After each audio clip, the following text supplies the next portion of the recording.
As you make your way through Cave of Destruction, you will encounter some annoying trash mobs, 2 very easy mini bosses, and by far the easiest end boss of all tier 1 dungeons, if you know the cheese tactic. So don't be the only one who doesn't know how to cheese the boss, and give me 5 minutes to teach you all you have to know about all the bosses and trash mobs.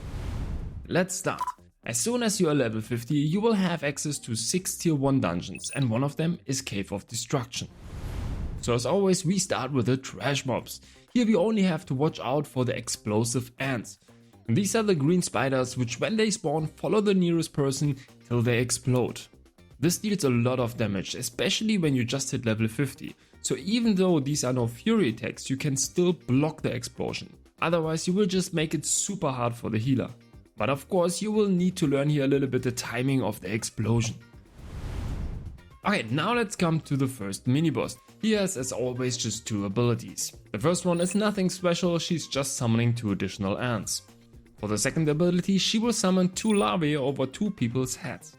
This is the first part of a mechanic from the end boss, which I'll explain later, otherwise I would just repeat myself. The second mini boss is also not much harder. For the first ability, she spits gift on all players, and you just have to step out of it, otherwise you will get poisoned.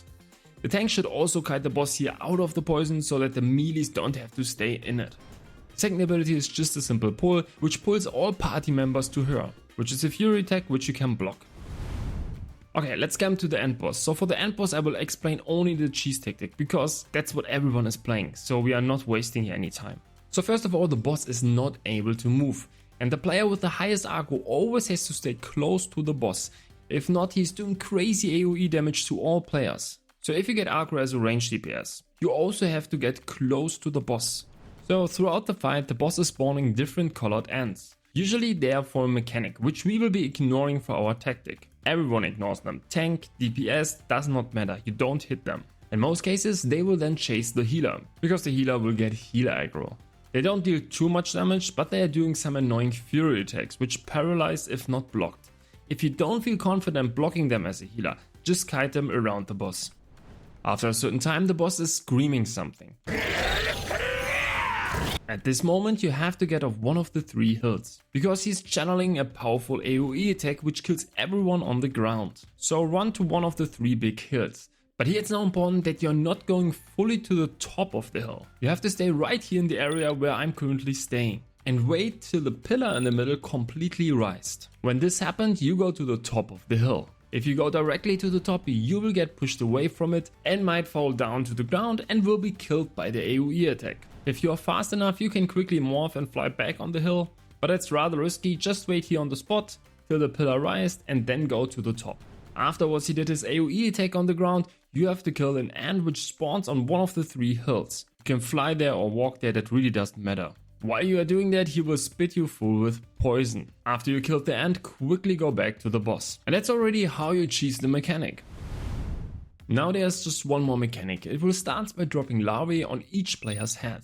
These larvae have 2 states. In the first state they are dark green, and after a few seconds they turn orange, before they finally explode, dealing heavy damage and paralyzing you. The second state can be achieved if 2 players getting close to each other. Then both larvae switch from the first state into the second state, which will then turn them light green. Now the light green larvae will still explode, but will deal way less damage. But additionally will now also airborne you and all surrounding players. Additionally, with this light green larvae from the second state, you can collect and destroy 2 larvae from the first state.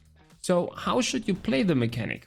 First, all players get a larvae from the first state, so the larvae is dark green. Now only 2 players would get close to each other and turn their larvae into the second state. Now the 4 remaining larvae from the first state can be consumed by those 2 players. Now only those 2 players would have a green larvae at the end. They would walk away from the team so that only they are getting airborne, and that's it.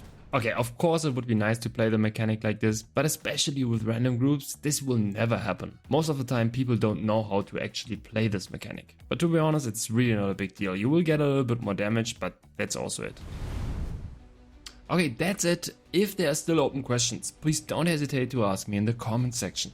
If you're new to Throne Liberty, just a reminder that there's a starter series where I explain all the fundamentals about the game. If you like the content and you want to support me, don't forget to subscribe. Thanks a lot, see ya in the next one.